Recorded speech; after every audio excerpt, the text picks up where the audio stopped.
안녕하세요, 청취자 여러분. 오늘 저희는 김난도 교수팀의 책 트렌드 코리아 2026 내용을 좀 가지고 와봤습니다. 2026년도 한국 소비자들이 맞이할 변화들, 그 소용돌이 속으로 한번 같이 들어가 볼까 하는데요. 네, 안녕하세요. AI 시대 정말 많은 게 바뀌고 있죠. 맞아요. AI 영향력이 진짜 그 어느 때보다 커지는 시대인데 과연 우리 소비 생활은 어떻게 달라질지, 또 우리는 거기에 어떻게 반응하고 있는지 그걸 좀 깊게 보려고 합니다. 책에서 제시한 키워드가 홀스파워잖아요. 네. 이게 참 재밌어요. 네, 저도 그게 인상 깊었어요. 그 AI라는 엄청난 기술 힘이랑 또 인간의 지혜, 이걸 합쳐서 마치 그 신화 속 켄타우로스처럼 시대를 헤쳐나가자, 뭐 이런 의미더라고요. 그렇죠. 그러니까 기술적인 큰 흐름, AI의 영향 같은 거랑 또 거기에 맞서는 인간적인 움직임, 근본으로 돌아가려는 거예요. 네, 그게 딱 부딪히면서 뭔가 새로운 질서를 만들어내는 그런 과정을 살펴보는 게 오늘 저희 목표입니다. 자, 그럼 어디부터 시작해볼까요? 아무래도 AI가 직접적으로 가져오는 변화부터 봐야겠죠? 역시 그렇죠. 첫 번째 키워드가 제로 클릭인데 말 그대로 클릭이 없어진다는 거잖아요. 네. 우리가 뭘 이렇게 찾기 전에요. AI가 알아서 먼저 필요한 걸 딱 제시해 주는 거죠. 아, 예를 들면 쇼핑할 때 제가 막 검색 안 해도 그냥 제 취향을 아는 AI가 이런 거 새로 나왔는데 어때요? 하고 툭 알려주는 그런 식인가요? 바로 그거죠. 편리하긴 한데 네, 편리하긴 한데 뭔가 주도권을 좀 넘겨주는 것 같기도 하고 그 지점입니다. 이게 단순히 편리함 그 이상이에요. 소비자가 정보를 찾고 구매를 결정하는 그 과정 있잖아요.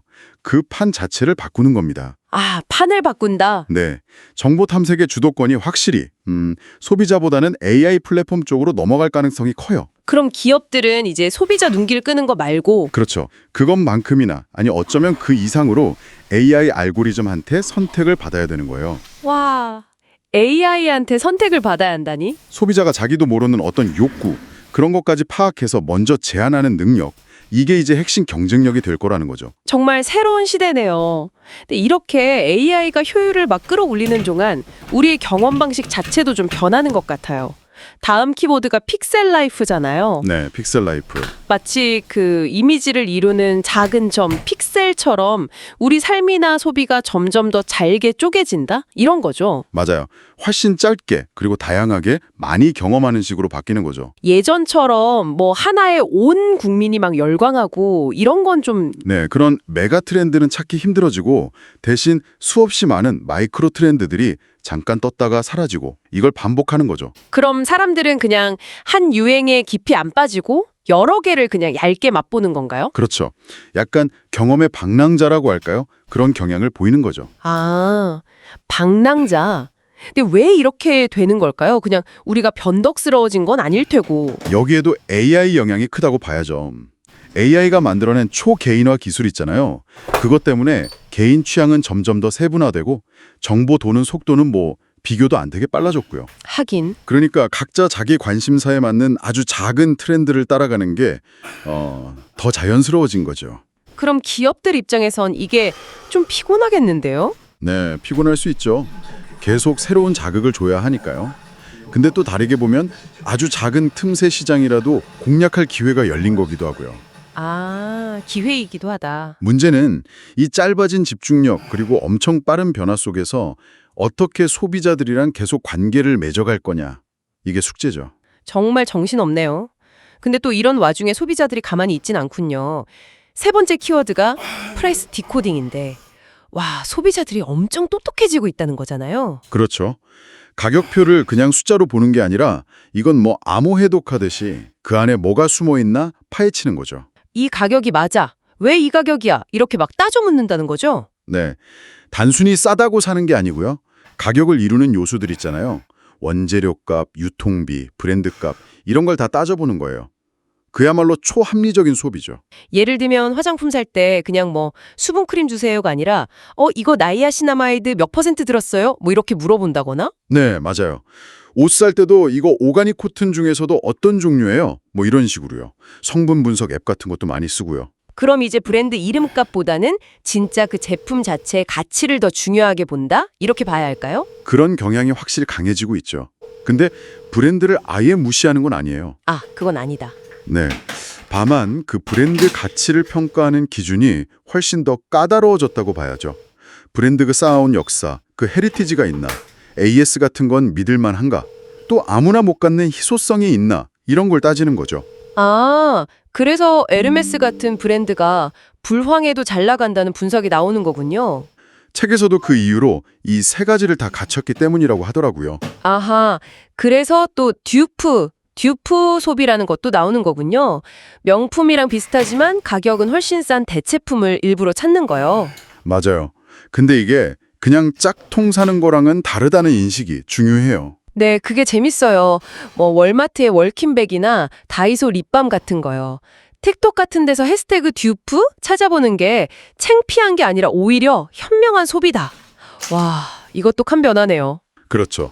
소비자가 이제 단순히 물건 사는 사람을 넘어서서 여러 가치를 자기가 막 조합하고 편집하는 약간 큐레이터나 편집자 역할까지 하게 되는 거죠. 예를 들면 뭐 SPA 브랜드 옷에다가 명품 스카프 하나 딱 매치해서 자기 스타일 만드는 것처럼요. 네, 그런 식으로요. 이런 변화는 역시 정보 접근성이 높아진 덕이 크겠죠. 제품 막 분해하는 영상이라든지 커뮤니티 글 같은 거요. 정확합니다. 정보가 투명해지니까 소비자의 힘이 세진 거죠. 기업들로서는 사실 상당히 곤혹스러울 수 있어요. 마케팅도 바꿔야 하고요. 어떻게 바꿔야 할까요? 그냥 막연히 우리 브랜드 좋아요. 이게 아니라 이 제품은 이러이러한 가치가 있습니다 하고 구체적으로 설득해야 한다는 거죠. 가성비 개념도 이제 그냥 싼 게 아니라 품질은 좋은데 가격은 합리적인 이른바 프리미엄 가성비로 가고 있고요. 가격 책정 자체도 좀 투명하게. 네, 왜 이 가격인지 적극적으로 소통해야 하는 시대가 된 거죠. 뭐 미국 에버레인처럼 원가를 공개하는 회사도 있잖아요. 가격표가 이제 마침표가 아니라 물음표이자 긴 대화의 시작점이 된 셈이에요. 와, 정말 그렇네요. 근데 이렇게 AI가 막 효율성, 합리성으로 끌고 가는 흐름이 거세지는 한편에요. 또 다른 쪽에서는 정반대 움직임도 나타나고 있다는 거. 이게 또 흥미롭습니다. 네, 기술이 발전할수록 오히려 더 인간적인 것, 근본적인 가치를 찾는다는 거죠. 책에서 말하는 그 안티테제에 해당하는 트렌드들인데요. 네 번째가 근본이즘이죠. 그렇죠.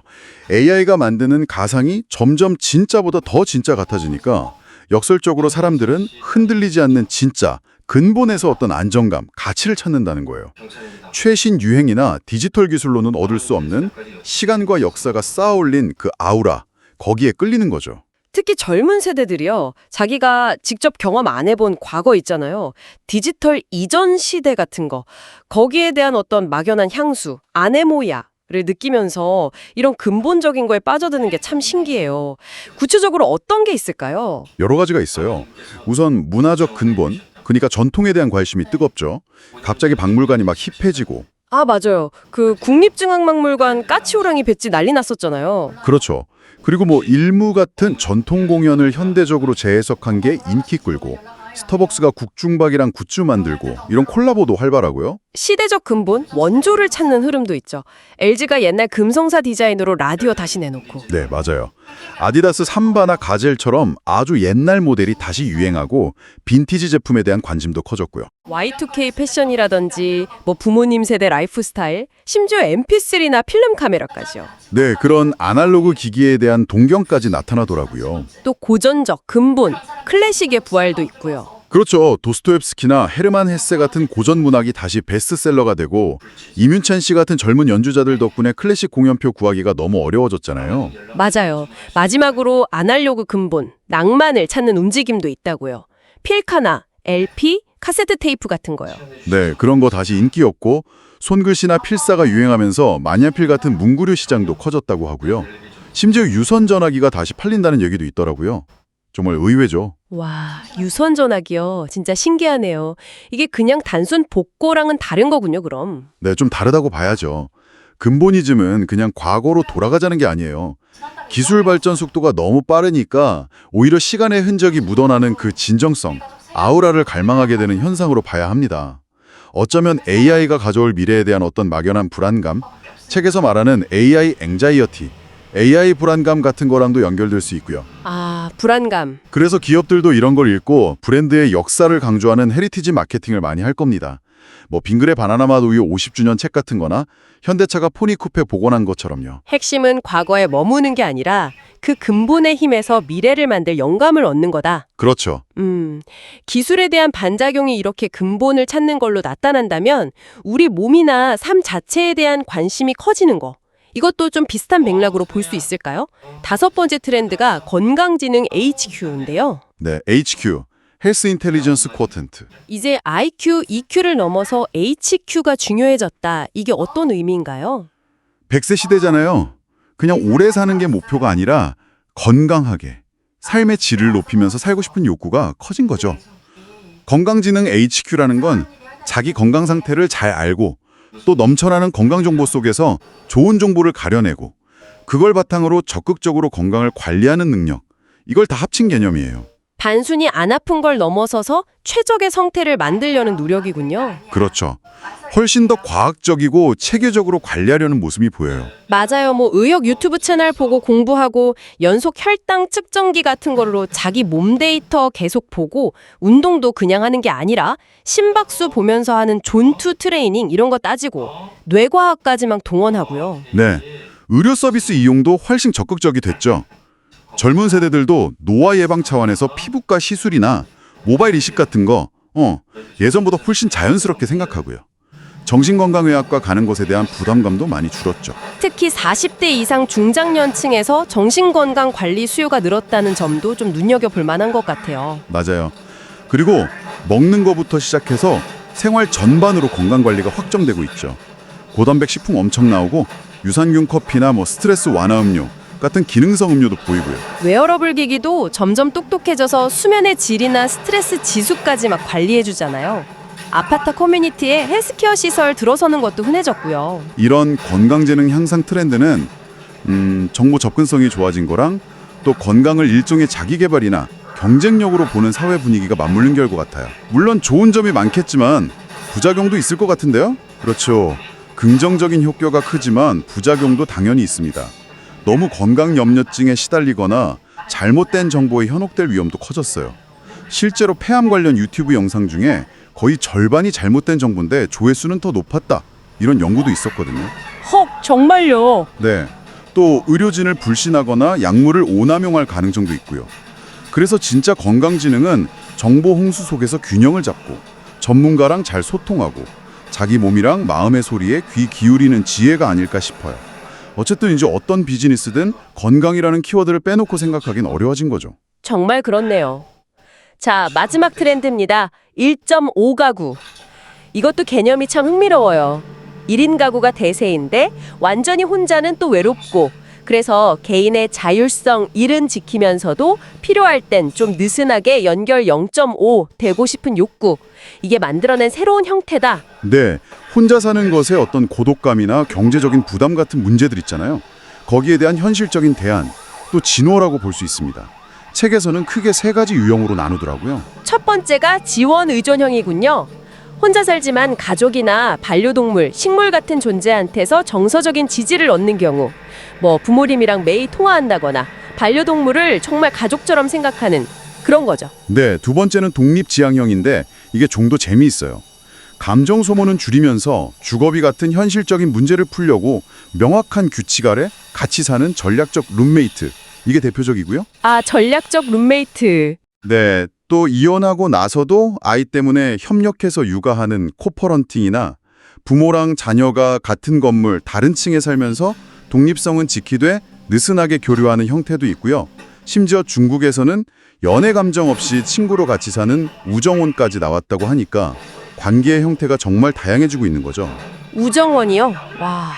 세 번째는 시설 활용형이고요. 네, 코리빙 하우스처럼 개인 공간은 따로 있고 공용 공간이나 서비스를 같이 쓰거나 세탁소, 미니 창고, 공유 주방 같은 외부 시설이나 서비스를 적극 활용하는 경우죠. 소량 포장된 상품을 선호하는 것도 이런 맥락일 거고요. 이런 1.5 가구가 나타나는 게 그냥 개인주의 때문만은 아니라고요. 네, 단순히 그것만은 아니에요. 노벨 경제학상 받은 클라우디아 골딩 교수가 말한 탐욕스러운 일자리, 그러니까 엄청난 시간과 에너지를 쏟아야 하는 노동 환경과도 관련이 깊다고 봐요. 아, 일 때문에. 그렇죠. 그런 환경에서는 안정적인 파트너 관계를 맺고 유지하기가 점점 더 어려워지니까 혼자 살거나 혹은 이런 실용적이고 좀 느슨한 형태의 연대를 찾게 되는 거죠. 그럼 기업이나 사회는 이런 변화에 어떻게 대응해야 할까요? 기업에게는 적당한 거리를 유지하면서도 필요한 연결과 서비스를 제공하는 그런 새로운 기회가 열릴 수 있겠죠. 다양한 주거 공간, 관계 관리 앱, 외로움을 달래주는 컨텐츠나 상담 서비스 같은 거요. 정책적으로도 고민이 필요하겠네요. 네, 필요합니다. 법적인 가족의 보호미를 좀 더 유연하게 볼 필요도 있고 외로움을 개인 문제가 아니라 사회 전체의 공중 보건 문제로 보고 접근해야 해요. 영국이나 일본처럼 외로움 담당 장관을 두는 것도 그런 맥락이고요. 또 기술을 활용해서 연결을 지원하는 공공 인프라 구축도 중요해질 겁니다. 뭐 대전시의 AI 돌봄 로봇 꿈돌이 같은 것처럼요. 결국 우리는 다 섬처럼 살지만 그 섬들을 너무 외롭지 않게 이어줄 작고 유연한 다리가 필요한 시대다. 이런 말씀이시군요. 네, 맞습니다. 오늘 트렌드 코리아 26을 통해서 AI라는 거대한 파도 앞에서 한국 소비자들이 어떻게 변하고 또 반응하는지 쭉 살펴봤습니다. 한쪽에서는 정말 극한의 효율과 편리함을 향해 막 달려가는데 또 다른 한쪽에서는 변치 않는 근본을 찾고 건강을 챙기고 또 완전히 혼자는 아니려고 새로운 연결 방식을 만들어가는 모습, 이 두 흐름이 같이 있는 게 참 인상 깊었어요. 그렇죠. 결국 이 AI 시대를 잘 살아가려면 기술의 힘을 현명하게 쓰면서도 우리 안에 인간적인 가치와 지혜를 지켜나가는 그런 켄타우로스 같은 균형 감각이 필요하다는 생각이 드네요. 책 서문에 그 이세돌 구단 얘기가 나오잖아요. 알파고한테 유일하게 이겼던 신의 한 수, 제78수요. 아, 네. AI라는 그 압도적인 존재 앞에서 좌절하지 않고 오히려 그 힘을 활용하면서 자신만의 길을 찾아낸 가장 인간적인 수. 그 질문이 오늘 저희 이야기랑도 좀 맞닿아 있는 것 같아요. 그러네요. 이 거대한 AI 전환의 시대에 청취자 여러분 각자의 제78수는 뭘까? 어떻게 하면 이 강력한 기술의 파도를 타면서도 나만의 중심, 나만의 가치를 지켜나갈 수 있을까? 이 질문을 한번 마음속에 품고 생각해 보시는 시간이 되셨으면 좋겠습니다. 네, 오늘 깊이 있는 이야기 정말 감사했습니다. 청취자 여러분도 함께 해주셔서 고맙습니다. 저희는 다음 시간에 또 흥미로운 주제로 돌아오겠습니다.